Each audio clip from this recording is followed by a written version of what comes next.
Lily has lots of worries. She's struggling to compete in her fell running races and, worse, she's losing her gran to Alzheimer's.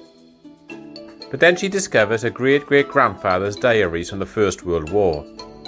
Could his incredible story of bravery help her reconnect with her gran, and even give her the inspiration she needs to push through and win?